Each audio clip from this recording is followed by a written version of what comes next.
The night I told my roommate I had just gotten back from a date, I expected her to make fun of my shirt, ask if I talked too much, and then pretend she hadn't waited up. Instead, Sienna Hart looked at me from our kitchen table and said, "She can't love you like I do." Too fast, too clearly, like the sentence had been sitting behind her teeth for months and slipped out before pride could catch it. My name is Nolan Pierce. I was 24, finishing my last semester at a university in Ann Arbor, and by then I had been living with Sienna for almost 2 years in a second-floor apartment that smelled permanently like coffee, rain, and whatever our downstairs neighbor burned every Thursday night. We weren't supposed to become close. We were supposed to split rent. That was the original arrangement. Her old roommate moved out mid-lease. My student housing fell through after a paperwork error. A mutual friend said, "You're both responsible adults," which turned out to be the kind of lie people tell when they don't want to help you move. So, I moved into the spare room. Sienna made rules on the first night. No dishes in the sink overnight, no loud calls after midnight, no touching her oat milk, no pretending store-brand coffee was acceptable. I made one rule: no labeling my leftovers with moral judgments. She looked at the container in my hand and said, "Then stop leaving pasta in there long enough to develop a legal identity." That was Sienna. Sharp, organized, funny when she didn't mean to be, brutal when she did. She was 23, a senior in urban planning, and the kind of person who could color code a semester schedule so beautifully it made you ashamed of your own existence. Dark hair, usually clipped up with a pencil, oversized sweaters, focused brown eyes, and a habit of looking at people like she was trying to understand what they were hiding from themselves. At first, we irritated each other. Then we irritated each other with timing.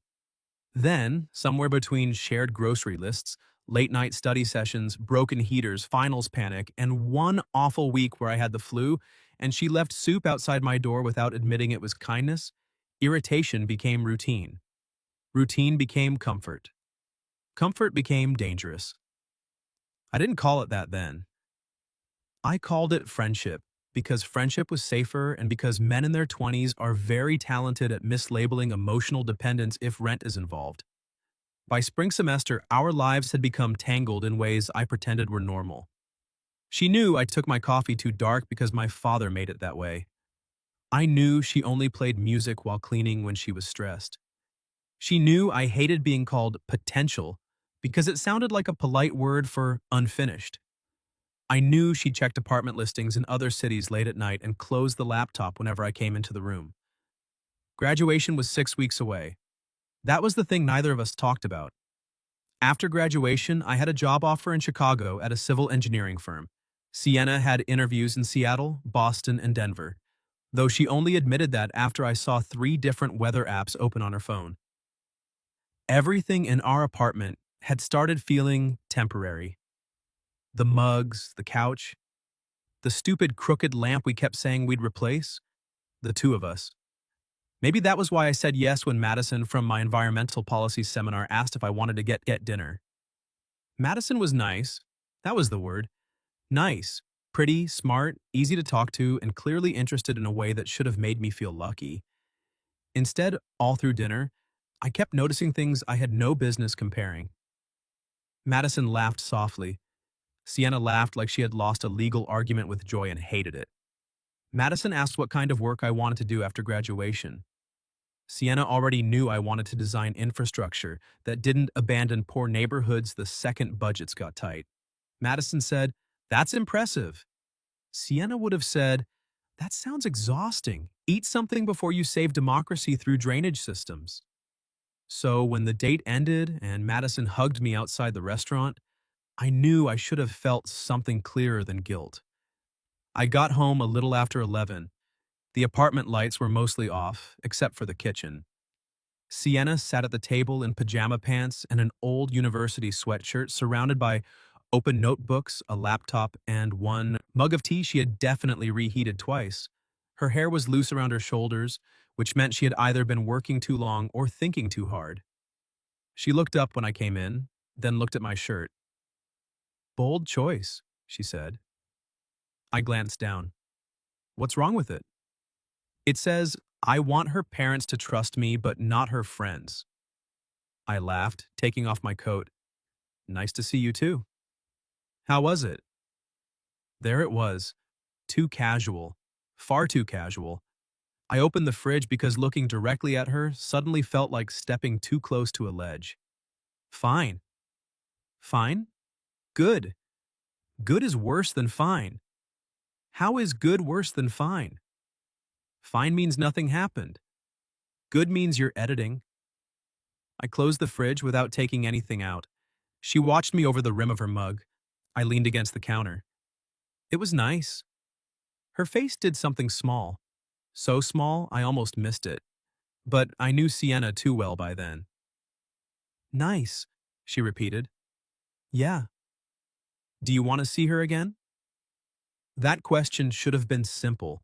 The answer should have been simple. Instead, the kitchen felt too quiet. I don't know, I said. Sienna looked down at her notes. That's not a no. No, her fingers tightened slightly around the mug. That tiny movement did more to me than it should have. I tried to lighten it. Why? Are you worried she'll steal your unpaid emotional support roommate?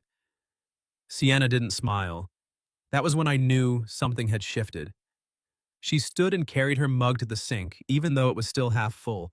Her back was to me when she said, maybe she'd be good for you. Maybe. She probably doesn't argue about groceries. No. She probably doesn't leave notes on your leftovers. She seems more merciful. She probably thinks your career plan is impressive. I paused. Her voice had changed. Not angry, worse, careful. I pushed away from the counter. Sienna. She turned then, and whatever joke I had ready disappeared. Her eyes were bright, not crying, not yet. Just too honest for the hour. What? Why are you doing that? Doing what?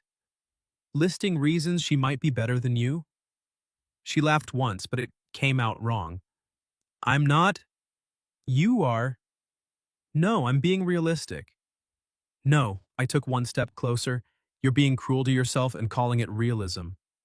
That hit her. I saw it land. For a second, she looked like she wanted to argue.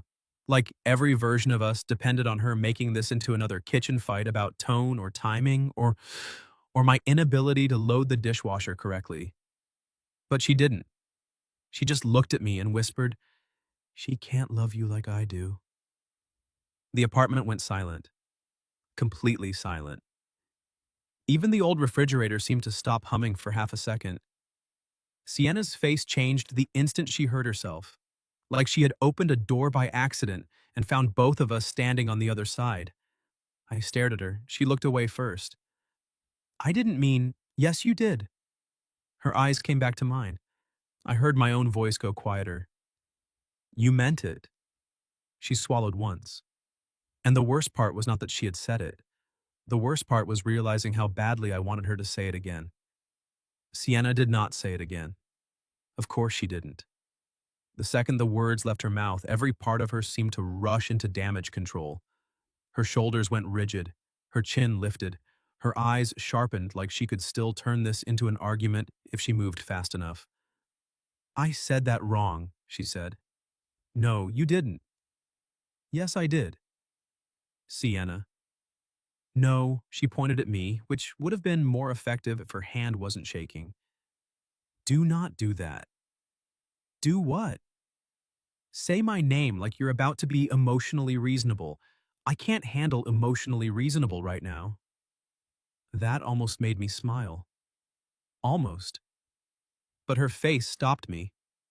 Because the humor was still there, but barely. It was hanging by one thread over something much bigger. I stayed where I was, halfway between the counter and the table, close enough for the room to feel charged, far enough not to corner her. What did you mean? I asked. She let out a breath that sounded more like frustration than fear.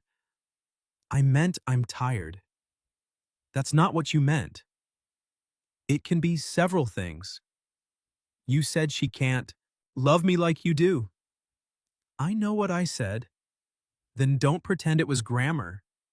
Her eyes flashed. Fine, you want the humiliating version? No, that caught her. I softened my voice. I want the honest version. The kitchen light hummed faintly above us. Outside rain tapped against the living room window, the same thin spring rain that had been making Ann Arbor feel like one long, unfinished thought for weeks.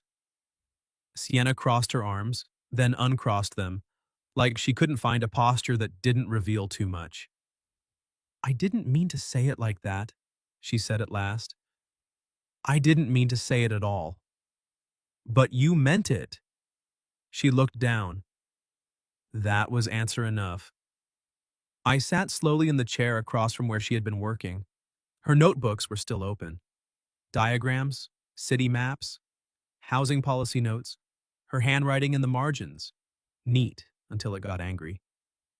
She stayed near the sink. You came home from a date, she said quietly. You looked disappointed and guilty, and like you were about to convince yourself that nice is enough because leaving soon makes everything else inconvenient. I stared at her. That was the problem with Sienna. She didn't just know me, she knew the version of me I tried to hide from myself. And I thought, she continued, voice smaller now, there she is. The girl who gets the version of you that tries, the clean shirt, the good restaurant, the careful questions, the maybe I should see her again because that's what normal people do. Sienna, and I'm here, she said, cutting me off, but not sharply this time. In pajama pants, with reheated tea, knowing you forgot to eat lunch because your Wednesday lab ran over, knowing you hate mushrooms but pretend you don't when someone cooks for you, knowing you panic when people say you're talented because you think they're about to expect something from you. I had no defense against any of that. Her eyes lifted, and I hated her for not knowing any of it. The words hit the room and stayed there. Sienna closed her eyes immediately, like that one had gone too far. I'm not proud of that. You don't have to be proud for it to be true. She laughed once, softly and miserably. That sounds like something I'd say. I learned from a difficult woman. Terrible teacher. Effective. The corner of her mouth moved, but the smile didn't survive. My phone buzzed in my coat pocket on the bow chair. Neither of us moved. Then it buzzed again. Sienna looked at the coat. Madison? She asked. I didn't answer fast enough. She nodded, almost to herself. Right. I took the phone out. Madison had sent 2 messages. I had a nice time tonight. No pressure, but I'd like to see you again before graduation if you want. Nice. That word again. A good word, a safe word. A word that suddenly felt unfair to everyone involved. Sienna watched my face. You should answer her. I will. Now. No, her eyes narrowed. Don't make me the reason you become rude. You're not. I am if you sit here not answering because I said something reckless. I set the phone face down on the table. I'm not answering because I don't know how to do it honestly yet. That quieted her. For a second, she looked like she wanted to argue. Then she sank into the chair across from me like her legs had finally decided the night was too heavy. I don't want to be your reason for hurting someone, she said. You're not. I might be. No, I said. The truth might be. That's different. She looked at me then and something in her expression softened, not relief. Recognition. Maybe because that was what both of us had been avoiding all semester. Truth.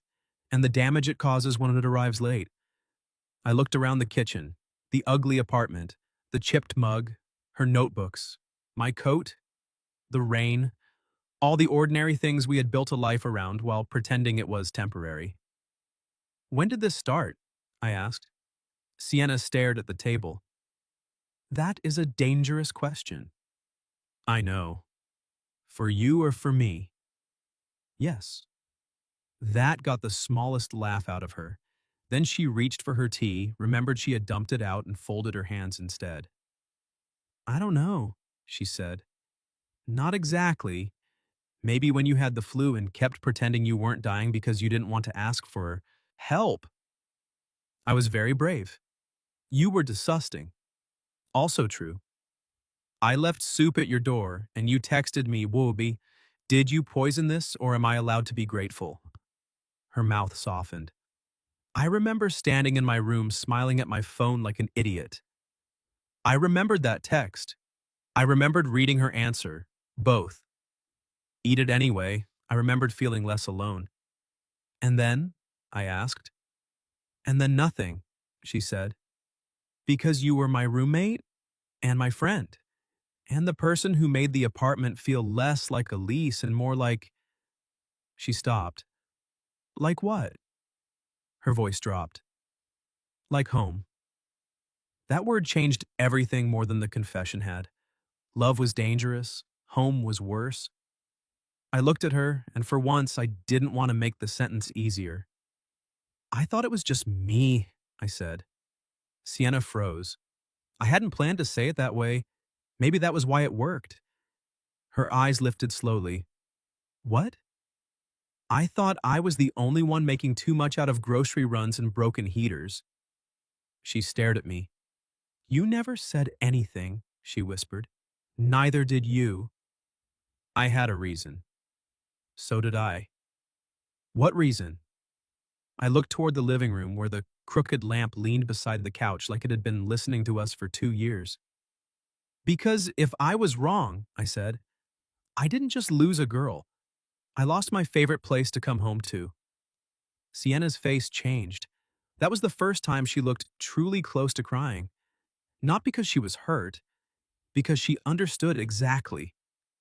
My phone buzzed again. This time I picked it up. Sienna looked away, but I said, Don't. She turned back. I typed slowly. Madison, I had a good time, but I don't think I'm in the right place to keep dating. I'm sorry. You deserve more clarity than I can offer right now. I sent it before I could overeat it courage into cowardice. Sienna watched the screen go dark. Then she whispered, You didn't have to do that tonight. Yes, I said, I did. For a long moment, neither of us spoke. Then she stood too quickly. I should go to bed. Sienna. No, she gave me a shaky smile. If we keep talking tonight, I'm either going to say too much or ask for something I'm not ready to ask for. What if I want you to ask? Her breath caught. Just once. Then she looked at me like I had opened another door. Nolan, she said softly, I already said yes too fast once tonight. And before I could answer, she walked down the hall and closed her bedroom door. Not slammed, closed. Which somehow felt worse, because for the first time in 2 years, the wall between our rooms felt like something both of us wanted to cross. The next morning, Sienna acted normal. That was terrifying. She was in the kitchen before me, already dressed, hair clipped up with a pencil, standing barefoot by the stove while eggs hissed in the pan and coffee dripped into the pot. Your alarm went off for 9 minutes, she said without turning around. Good morning. It became a community issue. I was processing. You were sleeping through consequences. There it was, our rhythm. Sharp, familiar, almost convincing. I leaned against the doorframe and watched her move around the kitchen like nothing had happened. Like she had not told me no one else could love me the way she did. Like I had not ended a potential second date at midnight because the truth had finally gotten tired of waiting for permission. She slid eggs onto 2 plates. 2. That small detail hit me harder than it should have. She noticed me noticing.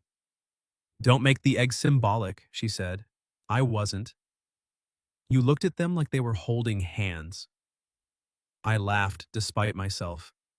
Then the laugh faded, because her face did too. For a second, the whole kitchen felt like the night before had walked back in and pulled up a chair. I sat at the table. She put a plate in front of me, then sat across from me with her own, exactly where she had sat last night, exactly where she had said the sentence that had changed the apartment. We ate quietly for almost a minute. Then I said, Madison replied. Sienna's fork stopped. What did she say? That she appreciated the honesty. That's it? and that she hopes I figure out whatever I'm avoiding. Sienna stared at her plate. She sounds smart. She is? That hurt her. I saw it. Not because she was jealous, exactly. Because smart made Madison real. Kind made her real. It's easier to stand beside a truth when nobody innocent gets bruised by it. I set my fork down. I didn't end it because of guilt. Sienna looked up. I ended it because continuing would have been dishonest, I said. That part is mine. Her mouth tightened, but not defensively this time. Okay, she whispered. That was all. But it was enough for breakfast to become possible again. Afterward, we tried to go about the day like two adults with deadlines. I had a senior capstone presentation at noon. She had a final planning studio critique at 2. The apartment became a strange little machine of avoidance. She printed maps, I ironed a shirt, she hunted for her presentation drive. I pretended I didn't know exactly where she always left it. On the table, under her laptop, was a folder I hadn't seen before. Seattle Urban Fellows. Final placement packet. I looked at it for 1 second too long. Sienna came out of the hallway and saw my face. The whole room changed. You weren't supposed to see that. That seems to be happening a lot lately. She crossed the room and picked it up too quickly. It's nothing. Sienna, it's an interview packet. For Seattle? For a fellowship. When? She looked toward the window. That answered before she did. Tomorrow morning, she said. I stared at her. You have a final fellowship interview tomorrow morning and you didn't tell me? I didn't know how. How long have you known? A week? A week. The same week she had watched me go on a date? The same week I had caught her closing weather apps? The same week our apartment had started feeling like a countdown neither of us wanted to name? I tried to keep my voice even. Were you going to go? I don't know. That's not an answer. No, Nolan, it's the only honest one I have. She held the folder against her chest. It's a good program. It's exactly the kind of work I said I wanted. Affordable housing policy, transit access, community planning, the whole thing. Then why wouldn't you go? She looked at me like I had asked the cruelest simple question in the world. Because if I go, she said, then this apartment becomes past tense. I didn't have an answer ready. That was probably good. She continued before I could say something brave and useless. And if I don't go, I need to know it's because I chose something real, not because I got scared of losing you after 2 years of pretending I didn't already have you. That sentence stayed in the room. Heavy, accurate, dangerous. I stood slowly. You have to take the interview? Her face closed. Of course you'd say that. No, listen to me. I crossed the kitchen, stopping far enough away that it still had to be at her choice. You have to take the interview because future you will hate both of us if you don't. Not because you're leaving. Not because I want you gone. Because I don't want to become the reason your life got smaller right before it was supposed to open. Her eyes brightened. I hate that answer, she whispered. I know. I wanted you to be selfish. I am being selfish. My voice dropped. I want you to go to that interview and still come back knowing this is real. That's terrifyingly selfish. She laughed once and it almost broke. Then she stepped closer. Not into my arms. Not yet. Just close enough that the apartment felt too small for all the things we were not doing. My flight is at 6:10, she said. To Seattle? She nodded. I was going to take a rideshare. No, you weren't. Her eyes lifted. I swallowed once. I'll drive you. Nolan. I'll drive you because I want you to go, and I'll pick you up when you come back because I want you to come home. That was the word. Home. Again. Only this time, neither of us looked away from it. For a second, I thought she might cry. Instead, she smiled in a way I had never seen from her before. Not sharp, not guarded, not sarcastic, almost shy. You're getting dangerously good at staying in difficult conversations. I had a terrible teacher. Effective? Unfortunately. Her smile trembled. Then she looked down at the folder, and when she looked back up, the fear was still there, but so was Wasi. Something else. A decision. Okay, she said, drive me. And suddenly the problem was no longer whether she loved me. It was whether we were mature enough not to turn that love into a cage right when the door opened. I drove Sienna to the airport before sunrise. Neither of us had slept much. At 5 in the morning, the apartment had that strange, quiet buildings get when everyone inside is still dreaming and only the people with early flights, bad decisions, or big futures are awake. Sienna stood by the door with one carry-on, a canvas tote, and the Seattle folder pressed against her chest like it might try to escape. You packed too much, I said. You don't know what I packed. You packed 3 versions of the same cardigan because you think weather is a moral test. She looked offended. Seattle has layers. Seattle has stores. Spoken like a man who once wore the same hoodie for 4 consecutive finals. It was a good hoodie. It was a biohazard. Good. We could still do this. We could still argue on the morning her life might split open. That helped more than either of us said. The drive was mostly dark highway, wet pavement, and headlights moving like quiet decisions ahead of us. Sienna sat in the passenger seat, one knee pulled up, looking out the window with the folder in her lap. Halfway there, she said, "You don't have to be this good about it." I kept my eyes on the road. About what? Potentially losing me to a city you've never liked? I don't dislike Seattle. You once said it looked like a beautiful place to develop vitamin D deficiency. That was a weather observation. That was slander. I smiled, but she didn't. So I let the joke die. Sienna, I said, I'm not losing you because you take an interview. You might if I get it. No. I glanced at her, then back at the road. I might lose the version of this where we pretend nothing has to change. But that version was already ending. She looked at me then. The silence after that was different, less defensive, more honest. At the terminal, I parked instead of dropping her at the curb. She noticed. You're coming in?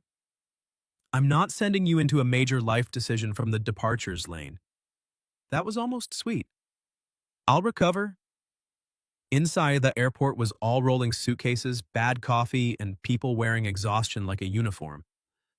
We stood near security for too long because neither of us wanted to be the first one to make the goodbye reel. Sienna adjusted the strap of her tote. I watched her do it. Then I reached into my jacket pocket and pulled out a folded piece of paper. She frowned. What's that? Emergency document. Her eyes narrowed. Nolan. It's not weird. That means it's weird. I handed it to her. She unfolded it slowly. It was a list.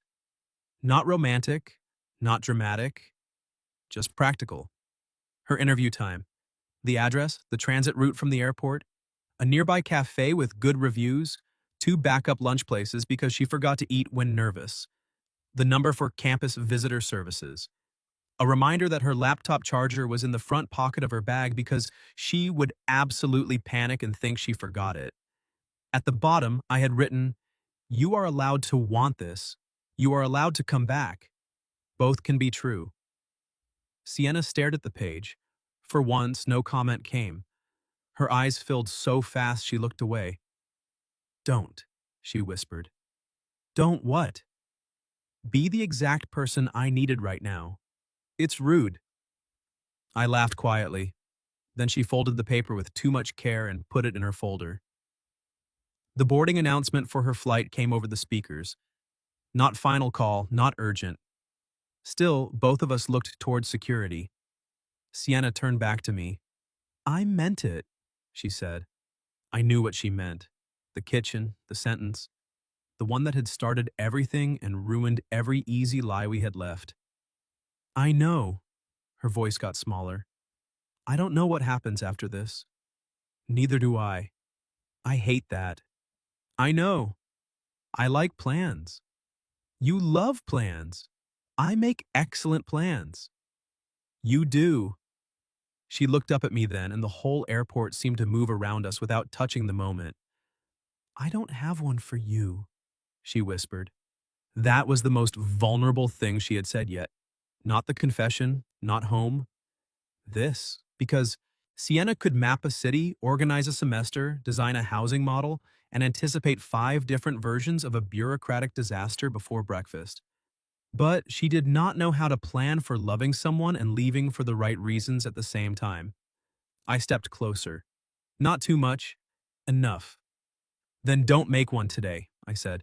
Go to Seattle. Be brilliant. Ask hard questions. Eat before your interview. Decide if the program is right for you because of the work, not because of me. I took a breath. And when you come back, I'll be here. She looked at me like she was trying not to believe it too quickly. You promise? Yes. That's dangerous. I know. Her mouth trembled into a smile. Then she reached for my hand. Just that. Her fingers around mine in the middle of a terminal full of strangers who didn't know we had spent 2 years mistaking love for roommate etiquette. I wanted you to ask me to stay, she said. I know. But I think I needed you to let me go more. That one hurt. In the right place. I nodded. Go. She squeezed my hand once, then let go before either of us could make it harder. I watched her disappear through security with my note in her folder and my entire chest feeling like it had been rearranged without a permit. The apartment felt wrong when I got back. Not empty exactly. Accused. Her mug was still in the sink. Her sweater was over the back of the chair. Her planning notes had left faint pencil dust on the kitchen table. Evidence everywhere that she had been there and might leave. I spent the day badly. I tried to work on my capstone revisions and read the same paragraph 12 times. I took a walk and ended up buying the tea she liked, which was either hopeful or pathetic. Maybe both. At 4:30, my phone buzzed. Sienna, interview done. I stared at it, then she sent another message. They offered me the fellowship. I sat down slowly. Pride came first, then fear, then pride again, bigger. I typed, of course they did. 3 dots appeared, disappeared, appeared again. My flight lands at 10:40. I wrote back, I'll be there, say. At 10:40, her flight was delayed. At 11:10, it landed. At 11:30, she walked through arrivals with her carry-on, tired eyes, and my folded note sticking out of the front pocket of her folder. I stood.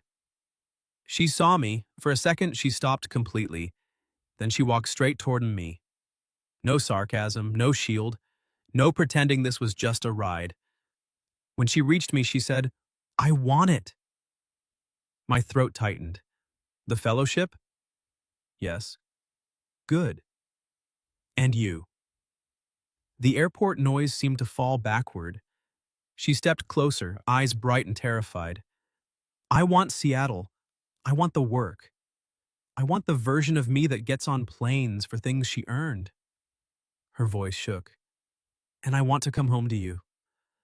I don't know how that works yet, but I'm done pretending one truth cancels out the other. That was the moment. Not a perfect solution, not a neat ending, a choice.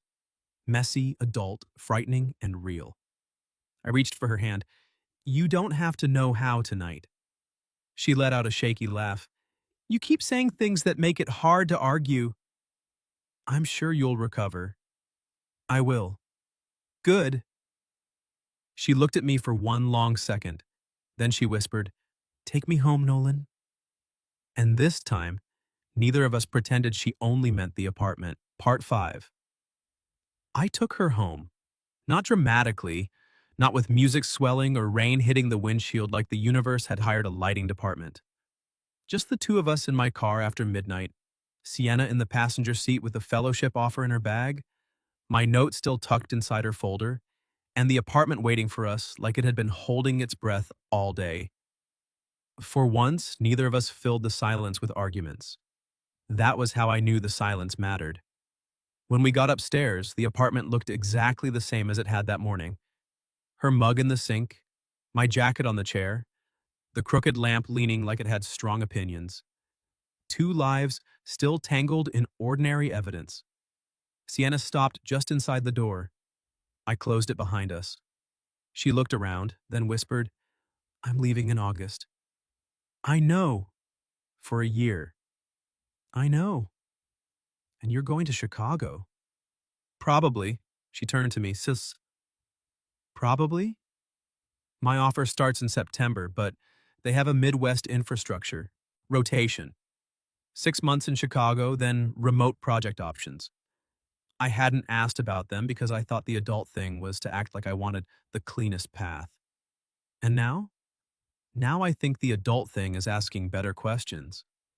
Her face softened, not because it solved everything, because I was finally treating the future like something we could talk about instead of a wall we had to crash into silently. She set her folder on the table.